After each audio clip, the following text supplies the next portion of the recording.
Elect Joe Biden's nominee for Secretary of Transportation, Pete Buttigieg. He is a former intelligence officer in the Naval Reserve, and I guess we can call you Mayor Pete still. That's sort of your name. But a lot of changes. All right. Before we get to what you hope and intend to do in this job, if it gets through, give us a sense of what this nomination means to you. Well, it's something that I'm so excited about personally as somebody who's eager to work on these issues, but also mindful of what it means historically. I grew up at a time when it would have been really unthinkable for a president to nominate an out individual to a cabinet position. I watched as on the news as people like an appointee for ambassador under President Clinton couldn't even get a vote in the Senate because he was gay. And so I'm also mindful that the path for me has been cleared by a lot of people who came before. And it reminds me that there's a chance maybe to make it a little easier for the next person to come along. So I'm thrilled about that. I'm thrilled about the opportunity, and I'm really thrilled about the team that will be joining. It's an extraordinary team that the president-elect is putting together. It looks like America ready to serve on day one, and I'm just really honored to be invited to be part of this. And given the conversation we just had, what do you think the challenges will be in the transition and in the first few months of this administration, trying to sort of bring order to whatever we would describe what is happening right now? Well, we know what we're up against. We have a divided country. We have multiple overlapping national emergencies. And, to put it gently, we don't have the normal dynamics that you would see going on during a transition. Having said that, I'll say that the team has been phenomenal. I've been working with, as all of the proposed nominees have been, with a transition team that is getting us the information that we need to be prepared on day one. And again, you look at the energy, you look at the preparation, you look at the experience of the top team that the president-elect is putting together. And I think America is going to be well served from the first minute of the Biden-Harris administration. Mayor Buttigieg, it's Willie Geist. It's good to see you this morning. I think anybody who drives around the country or flies around the country can tell you, as you know, having been a mayor in Indiana, that our infrastructure is dated in many places. Bridges, roads, airports are crumbling in some places. So what is your vision of the job? What is your vision of what America can look like in the short term and in the long term? Obviously, if you fly around the country, fly around the world, you see very different infrastructure. When you land at an airport in a European country or an Asian country, they've moved on to a new vision for transportation. So how do you view this job, and how do you view transportation in America? Well, I view it as a massive opportunity. You're right. This is one of these areas where Americans have been expected to settle for less, and we shouldn't. There's no reason. With the wealth and the capacity and the talent of our country, we should be leading the world when it comes to transportation infrastructure, not catching up. In terms of what it actually means to lead the world, of course, the foundation for any Secretary of Transportation, any Department of Transportation, is safety, and that'll be my first priority. Just never mind wanting it to look and feel nice and smooth. Safety is the fundamental reason why we need to make sure that our bridges and our roads, for example, are in better shape than they are today. And I do think there's a bipartisan awareness of how important that is. Then on that foundation of safety, think about the other goals and values that we can pursue. And the big ones on my mind are climate, equity, and jobs. So when it comes to climate, again, in many ways, that's a safety issue, too. It's certainly an issue about whether we're going to have a safe and prosperous future. And that depends on having cleaner, greener, better ways to get around the country.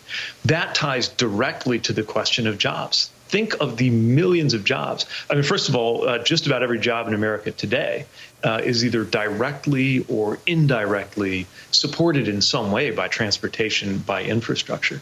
And on the direct side, I see an enormous opportunities as we upgrade our fleets and our roads for that to create jobs in places like here in the industrial Midwest where I come from, which by the way, the first time around 100 years ago was really transportation that was building our economy to begin with. And then equity. At this moment of reckoning in our country, And we know that a lot of issues of racial and economic justice were, frankly, driven by misguided transportation policy. Either you had neighborhoods, especially neighborhoods with minoritized groups that didn't always have political power, they're either cut off from opportunity in what are sometimes called transit deserts, for example, to make it harder to get to work, harder to get to the store, harder to get around.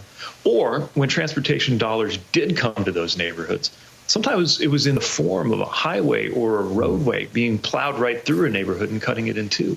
We got a chance to do something about that, too. So across all of these areas, safety, climate, jobs, equity, there is such an opportunity. And I think Americans in red and blue and purple communities, urban and rural, see what's at stake and are looking forward to a day, and we'd be really proud of American travel, transportation, infrastructure.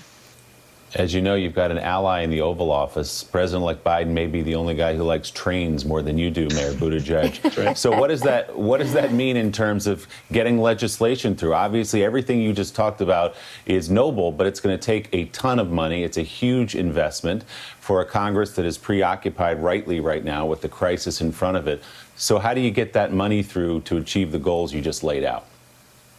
Yeah, I think really it's about describing the opportunity. It's about putting everybody in touch with the jobs that we can be creating, both the jobs that we support, just the fact that an economy that's connected is more likely to thrive, and the direct jobs that are going to be there. And so, whether we're talking to labor organizations, business leadership, the constituencies are there. I think a lot of the political drive, the political support for this is actually coming from the bottom up, from communities where people get it.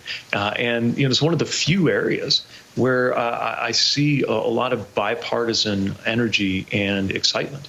And that's something that I think is going to be so important. The president-elect campaigned, rightly so, on the idea of bringing the country together so that we can start to do good policy.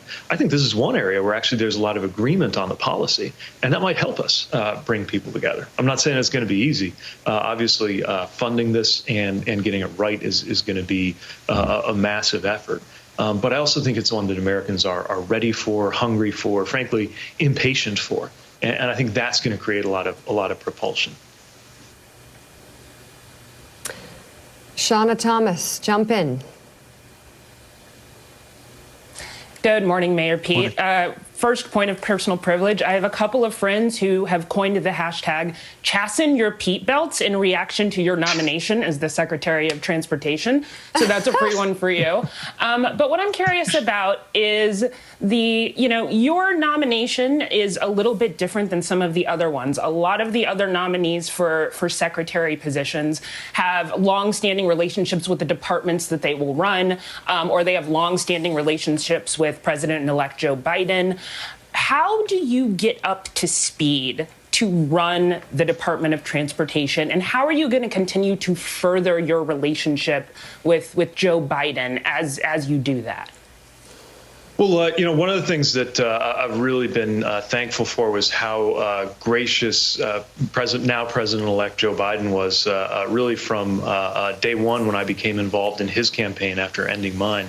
And you can tell that he's somebody who really believes in and supports new generational leadership. And I'm mindful that, at least as of now, it looks like I would be the youngest person at that cabinet table. I'm mindful that I bring a different background than a lot of the people who are coming into this administration. I think that's part of where I have something to offer.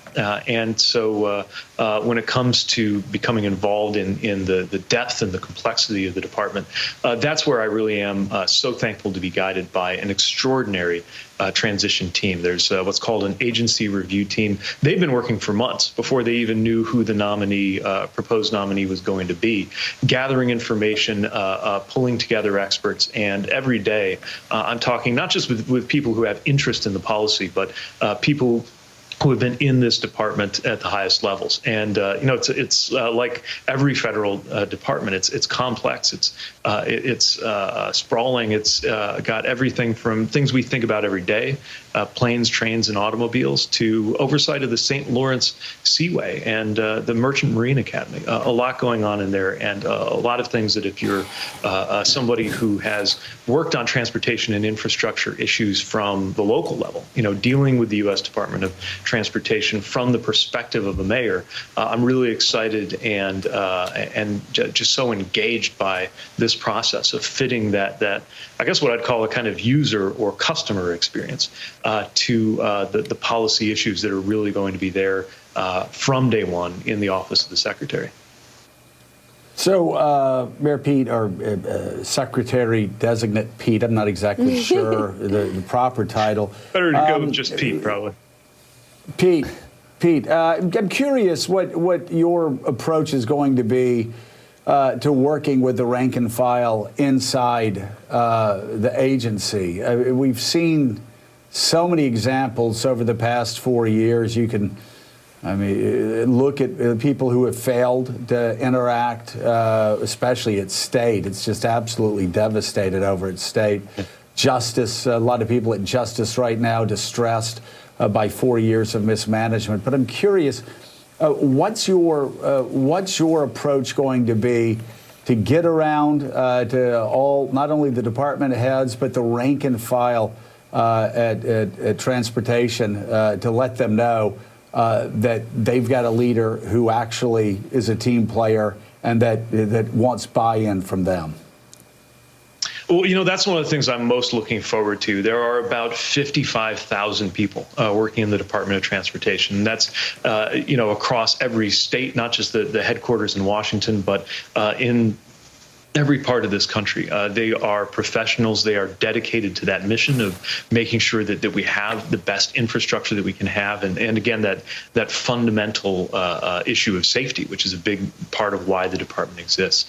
And having interacted with them when I was mayor, not just political appointees, and I enjoyed participating in an international delegation with then Secretary Anthony Fox, but those line level employees, those career level employees, I want them to know the support that they're going to have.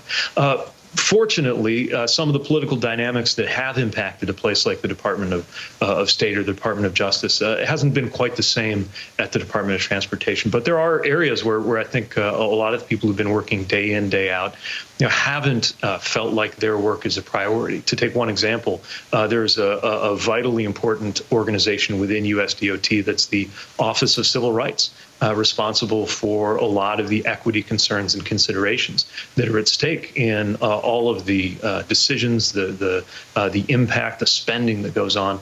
I want to make sure that everyone in every part of the organization knows that they will have somebody in the office of the secretary looking after them and supporting their public service work. It's just across the whole administration, right? We've got to send a message that we value that work that civil servants, public servants do, that they're not going to be demonized, they're going to be supported. All right, former Mayor Pete Buttigieg, we congratulate you and thank you very much for being on the show this morning. And White House Chief of Staff Mark